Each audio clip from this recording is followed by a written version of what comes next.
We're back. Lib&Smoke Podcast. Hit that like button, subscribe, share the vids. I told you guys that it were going to be some people who were going to start exposing themselves with the whole ADOS movement circling around the country now. There were going to be some people that were going to start exposing themselves. And this show today got a lot of them on here. And one of these guys, I absolutely love him. But over the last 3-4 years, he been a little And that guy is Michael Eric Dyson. Now, Michael Eric Dyson did this video where he talks about reparations. And he says that reparations don't have to be monetary. And he starts talking this stuff of individualism. And you know, I've told you guys before that people in this country now have been conditioned to always blame individuals and never capital, never government. And now what Michael Eric Dyson is talking is he throwing a cape on basically for these institutions in the Democratic Party and trying to hold their hands out of the reparation conversation and talking about individual charity. We're going to plead to the goodness of white people, and white people individually can decide to help black people. That's like libertarian nonsense. That's what libertarians say. Well, we don't need government. The communities and stuff can take care of themselves, and we can give people this and give people that and help. If that's the case, we would never have a Republican Party or Democratic Party to begin with. We wouldn't have no sense of government function. The fight has to be fought. Can't run from it. But the problem is when people was talking about with Michael Eric Dyson, I said, listen, man, anybody who voted for Hillary Clinton in the primary over Bernie Sanders, and Bernie Sanders is not a perfect candidate or have a black agenda or any of that type of stuff. Like, the dude is weird on the issues pertaining to black people. But the point is, if you voted for Hillary Clinton, then you voted for a moderate, a white moderate, over a Democratic socialist. So what that means is I cannot trust the words of anybody who would compromise before being asked to compromise. And that's what Michael Eric Dyson did when he was out there pretty much promoting Hillary Clinton, saying, oh, she'll be different from Bill. How do you know that? She haven't shown any signs since that time that she have changed politically. This is the same thing with Joe Biden. Joe Biden is the same disaster that he have been. The people on the left is pissed off in this country, and he's talking about playing kumbaya with Republicans. But this is why you cannot have people in the room who's willing to compromise before anybody asks them to compromise. This is the problem that we had with Barack Obama. This is the way he was. Like, if you need to borrow money from somebody and you know your light bill is $300, you don't ask for $200. Hell, you ask for $300 or $350. You don't ask for $200 when you know your bill is $300. This is what happened to us in the 60s when we knew economic inclusion was the problem that we had as black folks. We chose to go after militarism with the Vietnam War, and we chose to go after civil rights first, and we done the economic side of it last. And the problem is when you do that, you set yourself back when you ask for small thing, incremental change. when you know you need transformative government. Once you get that incremental change, now it's going to take you another 50, 60 years before you can come back to the table. Because once you get that small thing, your opposition is going to say, okay, you said this was going to fix the problem when we did it last time. This is the same thing when you talk about gun control. People talking about gun control and they like, yo, let's do bump stop. Really? If you do that, you look how long it took you to get to this point to actually get to the conversation of actually doing something about gun control. It took you a long time to get here. And now if you do this and it don't fix the situation, which it won't, how long is it going to take before you get this conversation started again? This is the same thing with the Obamacare. We needed universal health care in America. Obama did Obamacare. It didn't fix the system. Now you got people back at the table now talking about, yo, man, we need to do universal health care.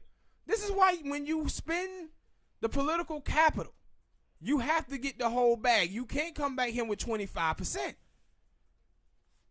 Because now you done set yourself back decades now. And that's what Michael Eric Dyson is doing, talking charity. And y'all can see the quote that I have on the screen when Stokely Carmichael was trying to tell this about Martin Luther King. When he told Martin Luther King that, no, you think white people have a conscience. If they did have a conscience, they would have been on already done these things. They would have already been on done these things. You wouldn't be sitting up here talking charity. They would have been on done it. So I don't know what the hell Michael Eric Dyson is talking about, but I do know that Michael Eric Dyson was out there promoting Hillary Clinton in 2016. And I don't want anybody leading Black America who would compromise before they even get in the room. That ain't what we need. We don't need incremental change. We need transformative government. That's what we need. And this incremental change nonsense that we've been on is why we sit here in this place now. You have to ask for the whole kit and caboodle, man. Go hard or go home. All right, people. Hit that like button, subscribe. Next topic. Simone Sanders. Oh, Jesus. Simone Sanders on CNN trying to defend Joe Biden's career record, especially on the crime bill. So what happens is her and Sean King get into a spat. And Sean King is saying like, yo, man, I can't believe this woman is out here defending this dude who destroyed Black America. Well, the guy who you pushing so hard, and Bernie Sanders, he voted for that legislation too. He voted for that legislation too. And Joe Biden don't have a black agenda. And guess what? Bernie Sanders don't neither. The reason why Bernie Sanders struggles so much with African American voters is because he talks about social economics. He tries to pretend and talk as if black people are impoverished for the same reasons white people are. And black people are never going to buy that shit. The old saying used to be, if a white man has a cold, then the black man has the flu, which means you cannot prescribe the same medicine to those people because one of them is sicker. But Bernie does this social economic stuff with black people, and he tries to stay away from talking about race. This is why you see when we talk about reparations, he says, well, I don't know if it's, what would that look like? No, he know exactly what that would look like because he just gave $39 billion to the survivors of the Holocaust. So you know what that would look like. So Sean King, your candidate, doesn't have a black agenda neither. And he voted for the same legislation that Joe Biden created in the crime bill. But Simone Sanders, though, like, She is out here working hard, trying to cover Joe Biden on this crime bill. And it's like, dude, stop this. And see, this is what I be saying about these people from these upper classes, man. People from upper classes, they wasn't going through those struggles. They didn't see the black families being ripped apart. And people like her, what they do is they talk collectivism in the faces of black people, but practice individualism onto their own. And that's what she's doing right now. She's showing you how she gets down. She's not worried about black America. She was worried about getting the bag. That's why she's able to go from Bernie Sanders, a Democratic socialist, to a white moderate in Joe Biden.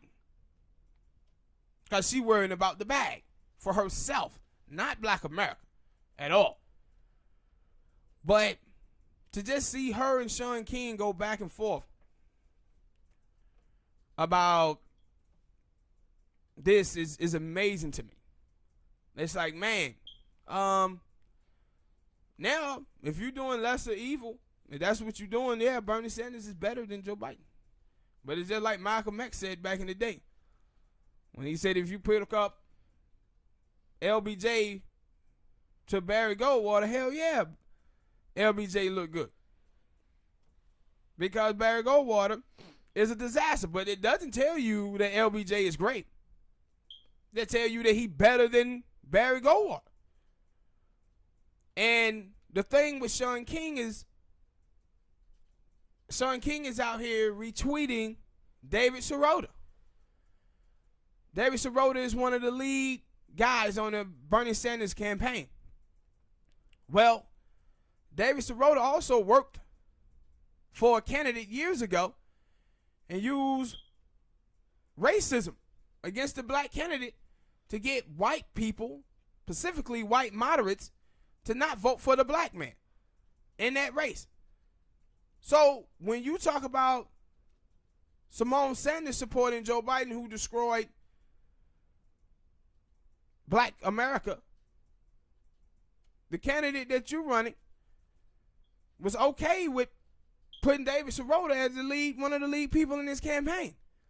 And then you're talking about the lawsuit also that was just filed against Our Revolution, where the black sister talk about the racism that was played on the Bernie Sanders campaign, where she didn't feel like her and the other black folks on there had a voice when they was trying to do the black outreach program, when Nina Turner hired her and brought her on to do this. And she was like, no, they fired me, but they kept the Latino woman on because they said she said something that was xenophobic against the Mexican community. And so they fired her. So these racial things keep showing up with Bernie Sanders, man. And Shaun King, you have to explain that too. You have to talk to those issues as well. You can't just be out here like, hey man, Joe Biden is a disaster. Yeah, we know that. But you're a candidate and you have an ear with Bernie Sanders. You done been at rallies with Bernie Sanders and everything. So you have the ear of him. You're supposed to be making sure that he's on point with these black issues. But when you see him showing up at Howard University and nothing but white people are there, or when he had the rally in South Carolina and it was only white people there, that means your candidate has a problem with black people and you supposed to be black. You supposed to be out there helping him. You supposed to be out there not just helping him, but putting in policies, talking policy with him that would improve black America. You supposed to be giving him a black agenda. The same way Simone Sanders is supposed to be talking a black agenda to Joe Biden. But she's not. What she's out there doing is making excuses for Joe Biden. And it's like my mom used to say, if you in a relationship with a girl and you find yourself making excuses for that woman more than you do, telling people how great she is, yeah, that ain't the woman for you. And that could be vice versa with men as well. But Simone Sanders and Shaun King, this is what it looked like when you have black faces in high places, but not really doing no advocacy for the community in which they represent. But now they over there fighting off of two lesser evils. It's insane. What you think about that, Smoke? I agree. But you just look at it and you say, like, what y'all doing? Like, what y'all doing, man?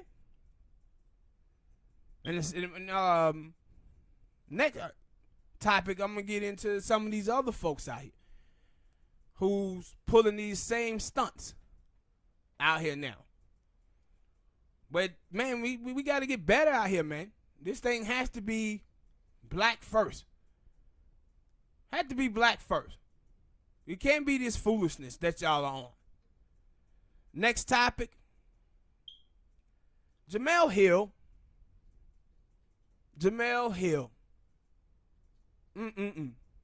See, I'm telling you, black people, we're going to start pointing all these folks out. We're going to start pointing all of these people out, man, who undermine black America with foolishness.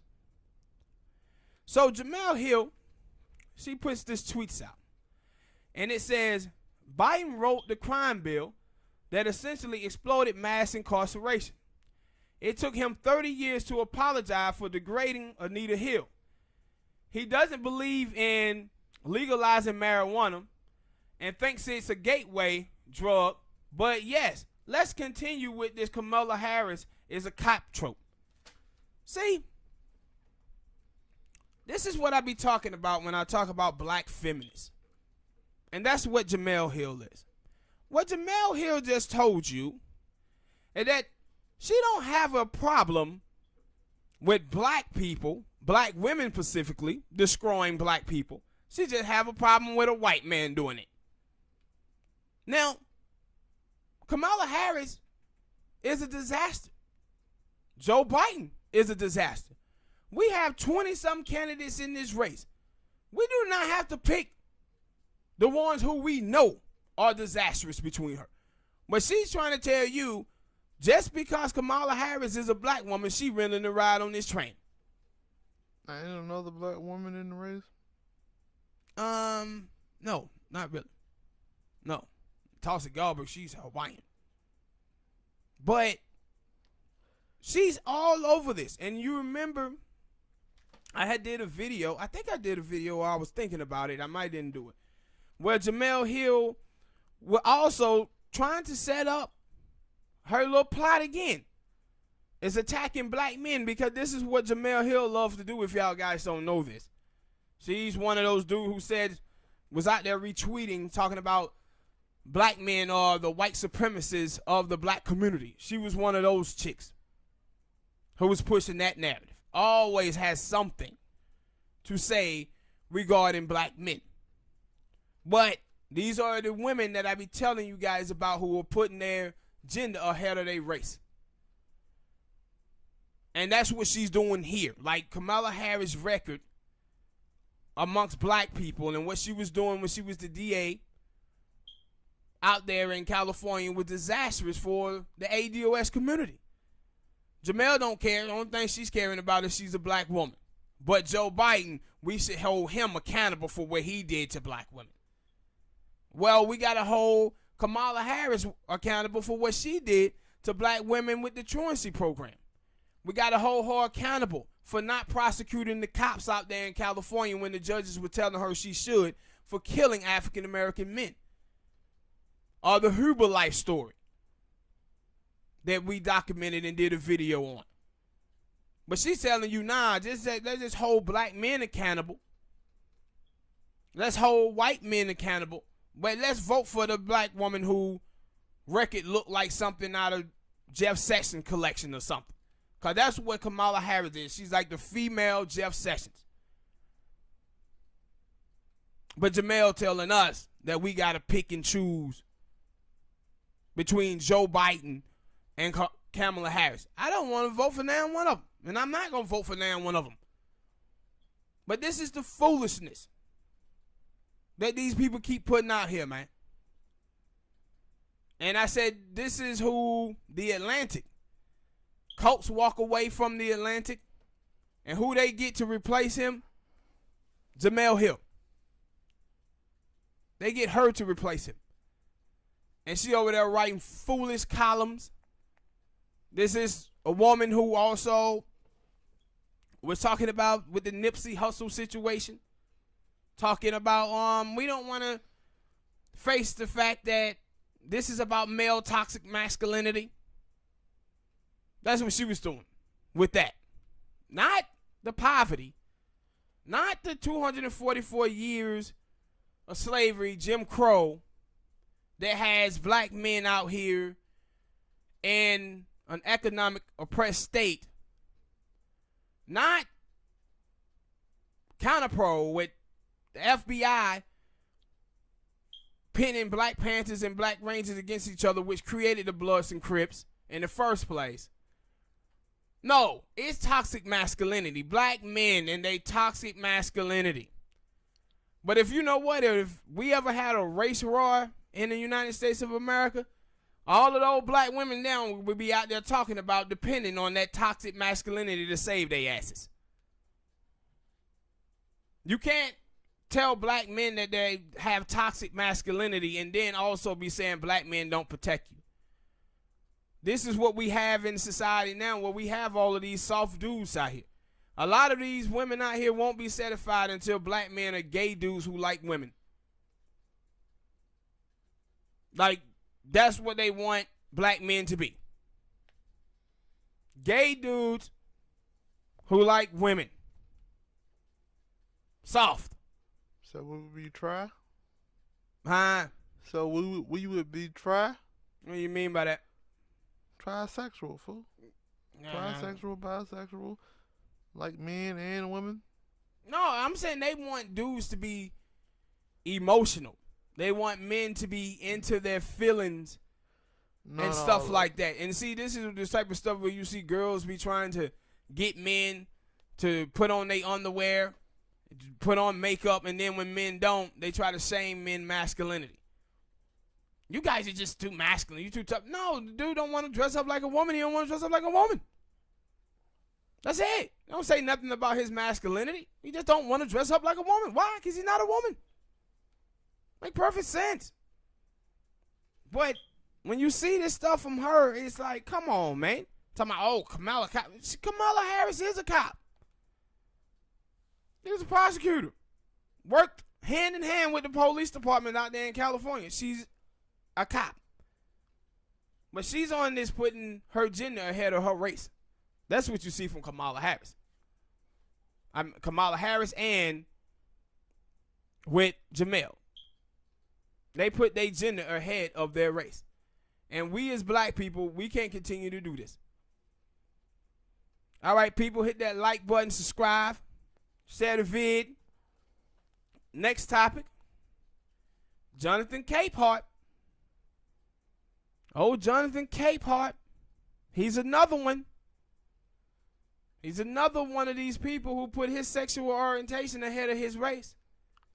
After the Simone Sanders debacle, terrible interview she did on CNN, he comes out talking about, oh, she did a great job for her candidate the same way she did with Bernie Sanders.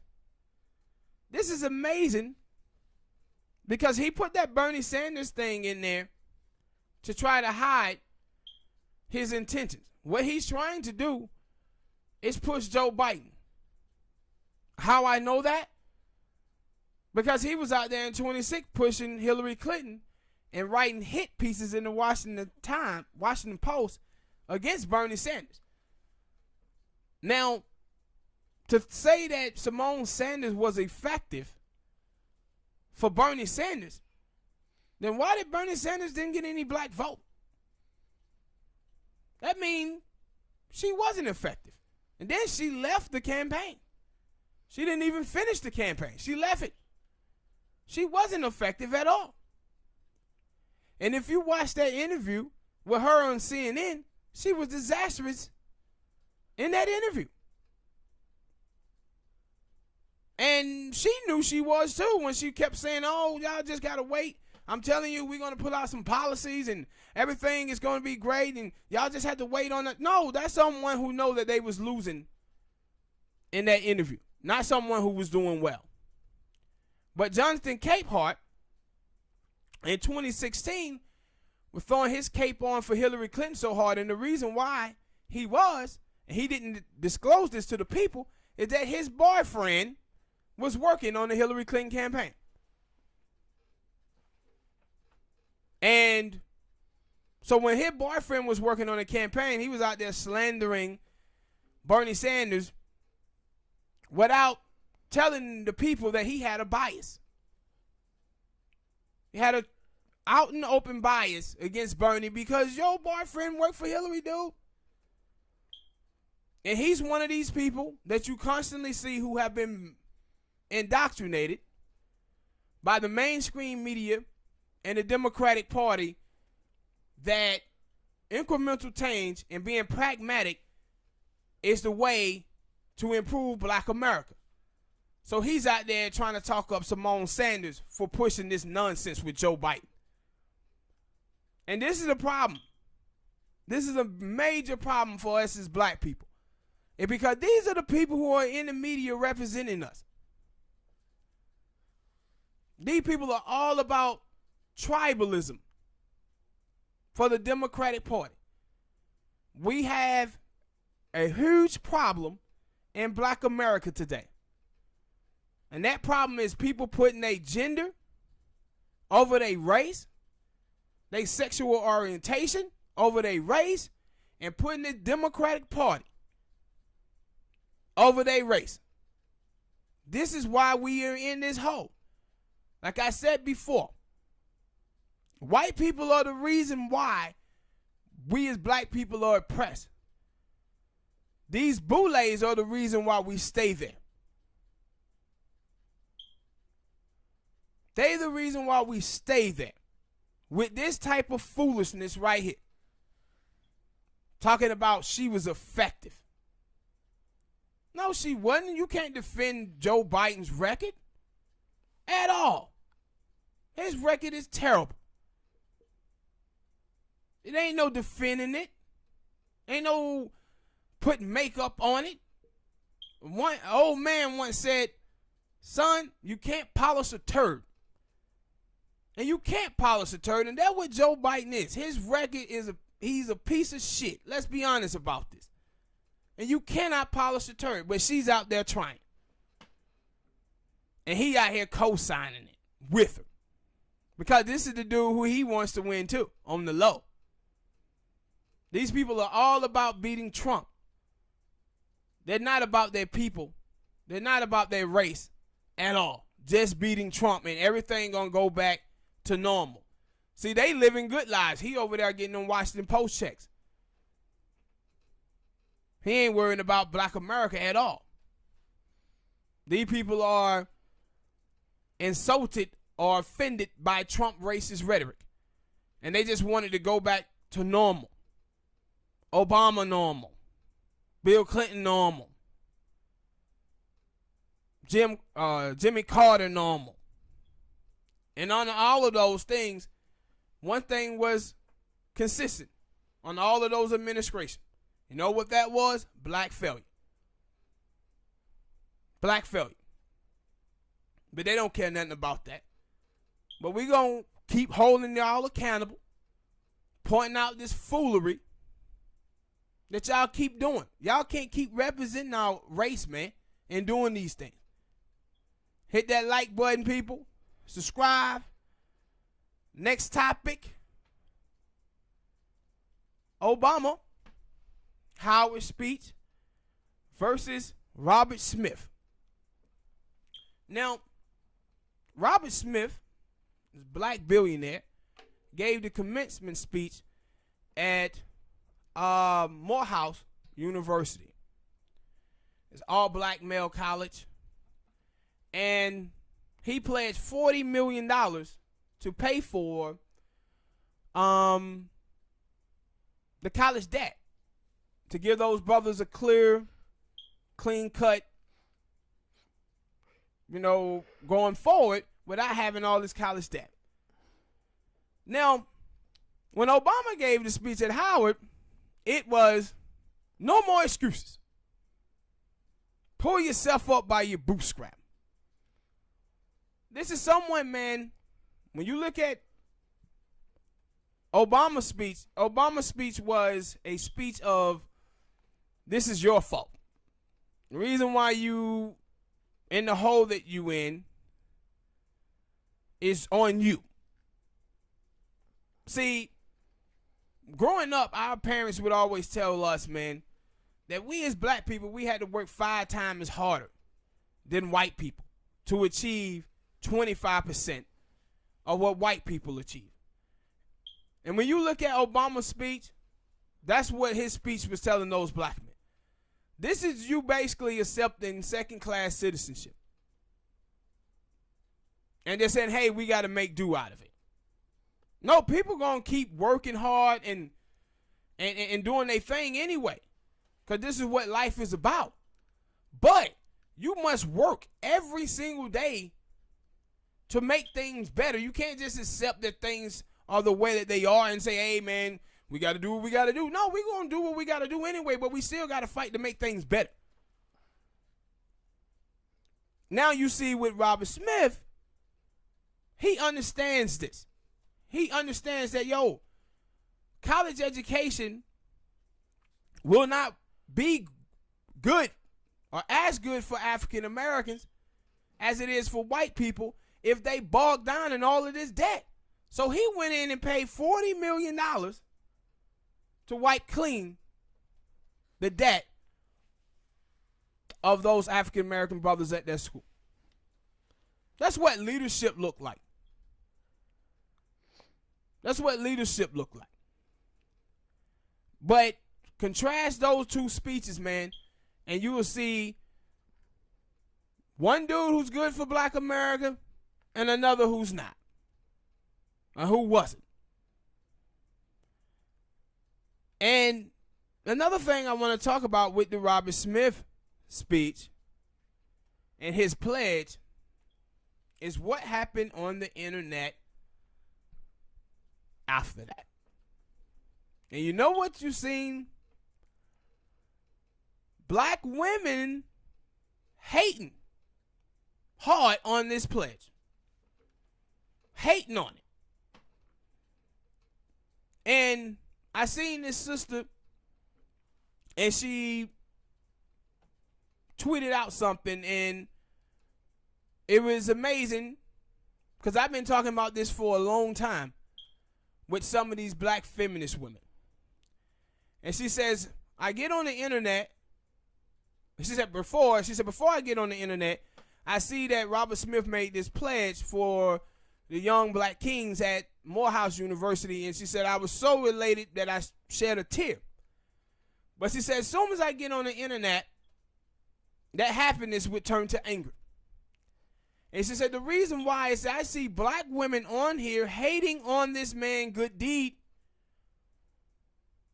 saying that this is bad, this is wrong. And she said, why when y'all want 400 black males now burden-free, debt-free, going into the workforce where they can date and marry black women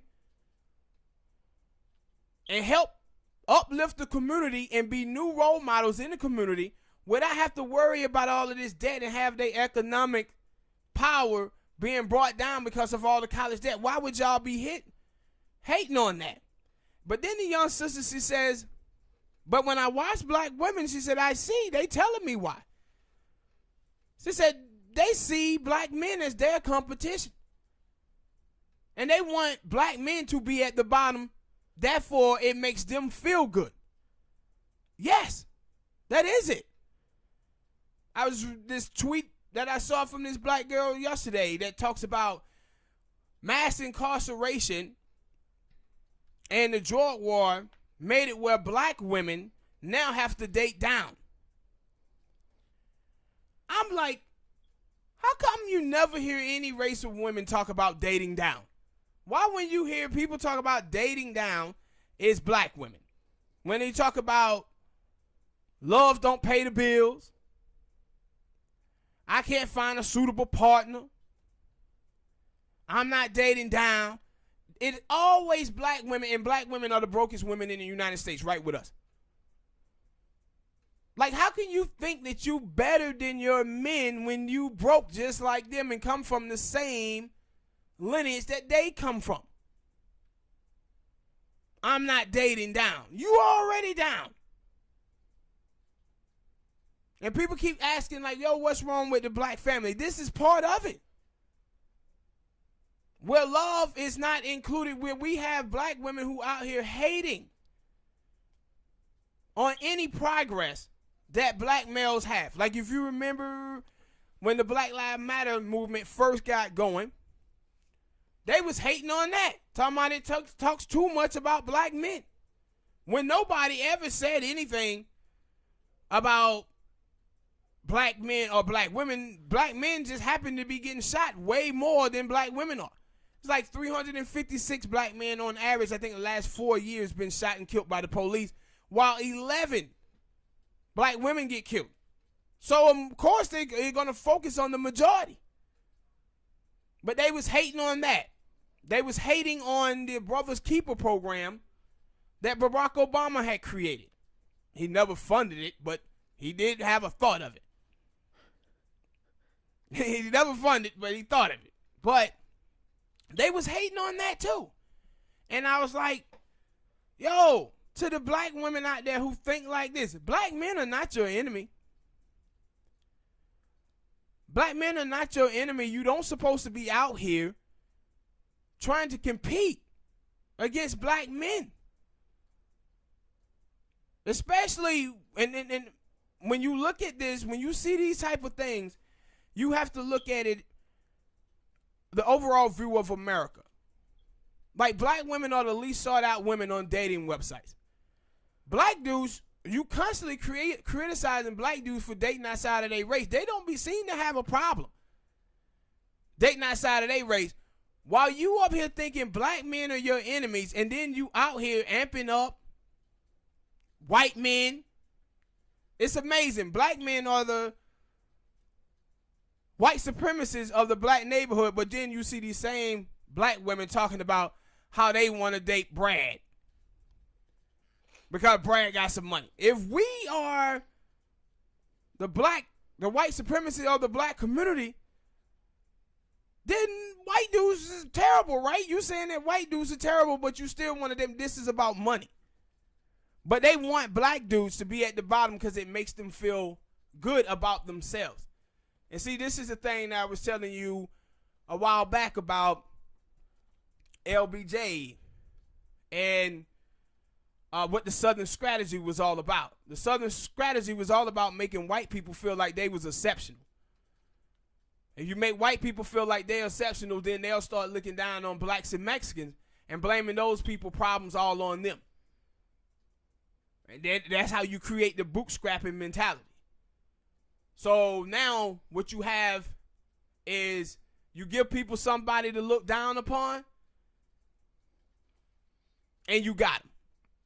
And what with these crazy black feminist women, what you see is feminism then gave them black men to look down upon.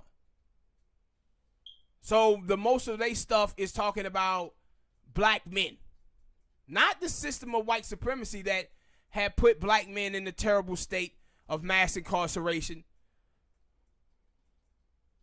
the drug war. They're not talking about those things and empowering each other, black men and black women.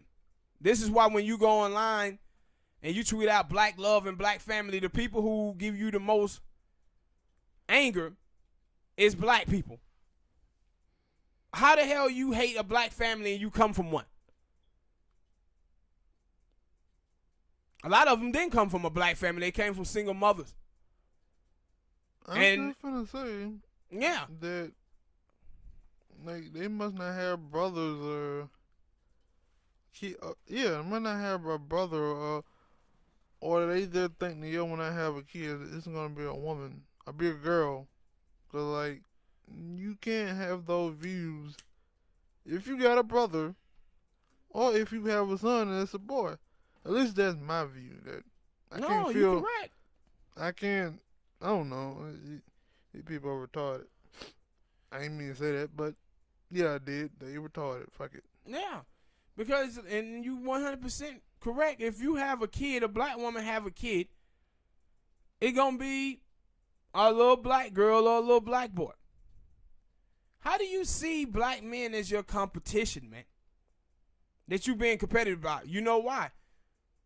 This is the same thing I said the other day about black people, and now you say this about black women, these black feminist women too.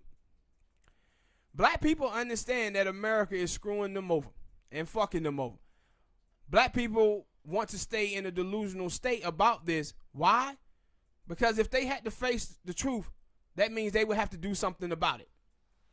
And it's easier for black people to go around and be delusional and blame each other for the problems that this white supremacy country have created for us than it is to them challenging white supremacy. See, with black women, they look down, these black feminist women look down on black men because if they had to look at their white counterparts, they'll see how much they behind white women. They don't want to face that truth. They just want to keep looking down on black men because they feel that they doing better than black men. And that's what was crazy about this young lady who said this. And brother, in the comment section, he was like, no, actually, black women don't have to date down. Actually, it's 3 times as many black men who make over $100,000 than it is black women. There's plenty of black men to go around for black women. Of course. Of course it is. But they don't want to hear that. Their whole thing is that they are doing better than black males are because they have college degrees. But black women between the age of 20 and 49 with a bachelor's degree only have $1,000 net worth. Single black mothers in this country is only worth $5. So you should be wanting black men to succeed, because if you get a divorce, you would be taken care of as well. But they didn't screw our sisters up with this feminism stuff. A lot of our sisters out here talking through a white woman's perspective and don't understand this. They talking white women's talking points and thinking it's theirs. No, black men and black women have to be black first.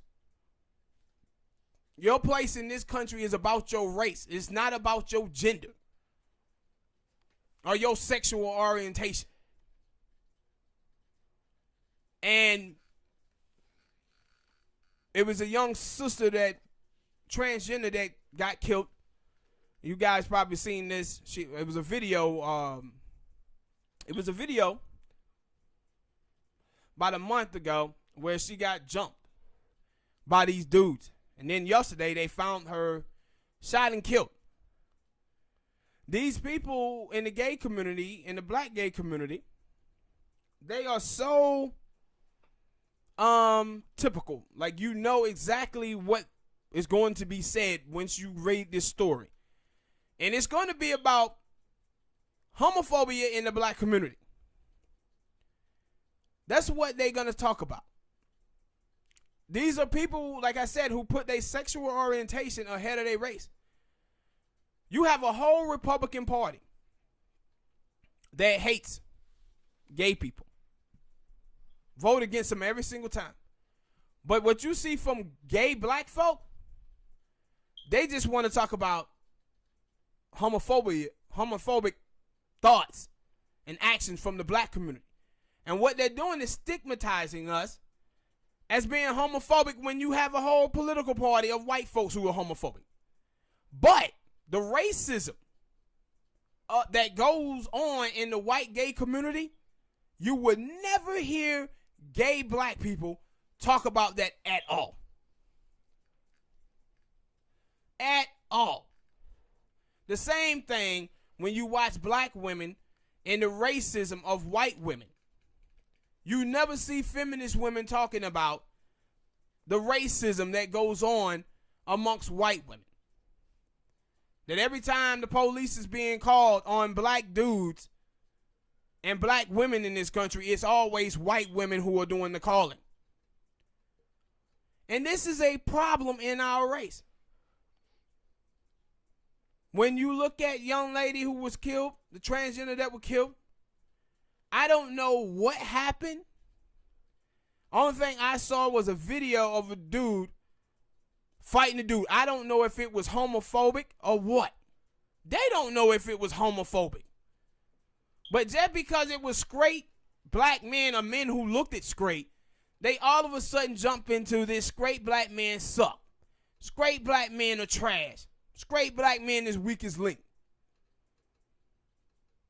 We have gay people who is within our community and black women who are part of our community.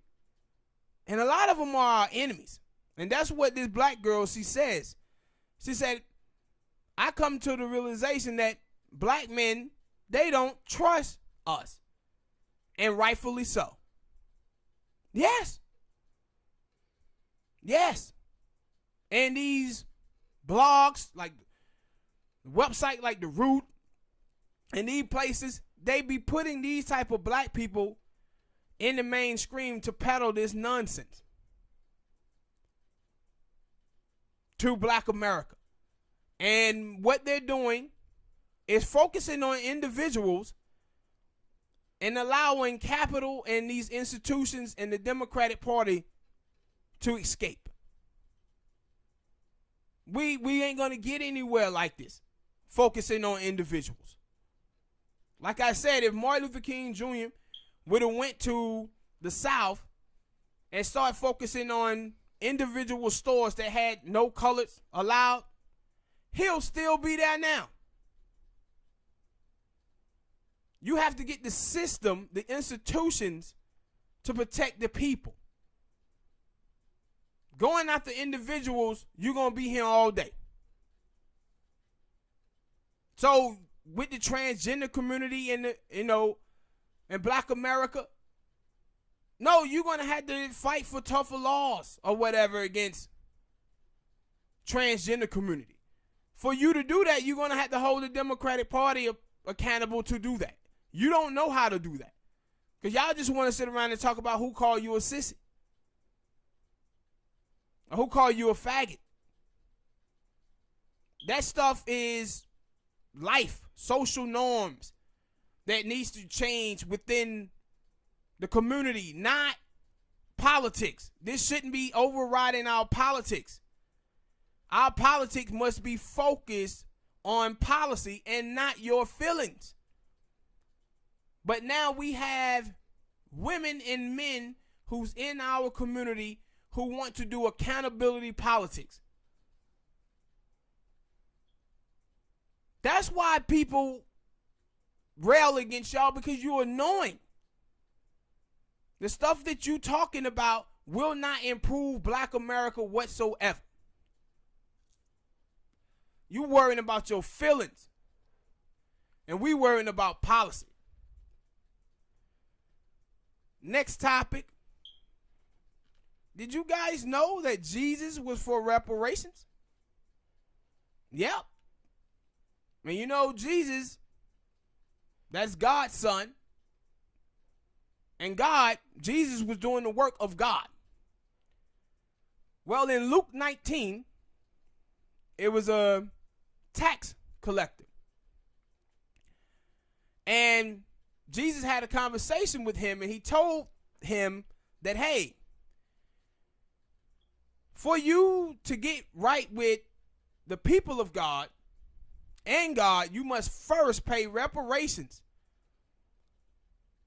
to the people who you harmed and who was the most hurt people in the land and stuff that you stolen from them. You must right yourself with those people first before we can go forward. Now, Christians in this country, especially white Christians, if that's what your God was saying, this is what Jesus was saying, how can you guys stand against reparations? Because I seen a poll that says like 68% of Americans are against reparations. And if you talk to all of those people, they'll tell you how much they love God, how much they read that Bible. Y'all must skipped over Luke 19.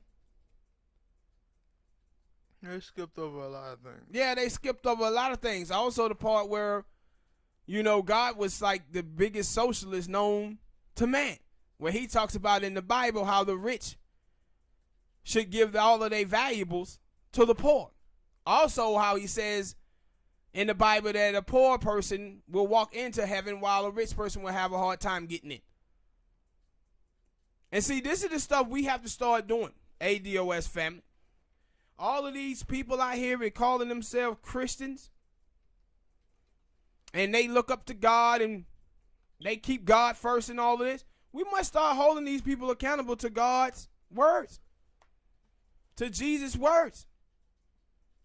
Because Jesus says in the Bible, he tells you, no, the only way for you to fix things is through reparative means. He said this is not just a political thing. He said this is a humanity thing. You have to fix the problems with the people that you have wronged.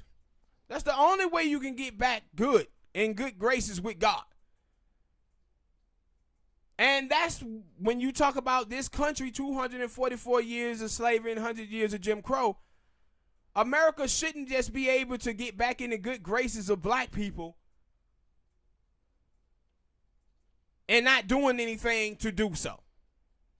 And that's pretty much what we have allowed to happen, right? The bare minimum. White people have done the bare minimum of integrating the schools. So now we as black people, we feel we are just as free as white people because we live in proximity to white freedom.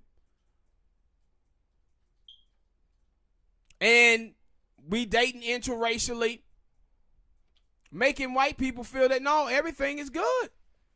This is what the homie Tone talk about when he talk about the decadent veil.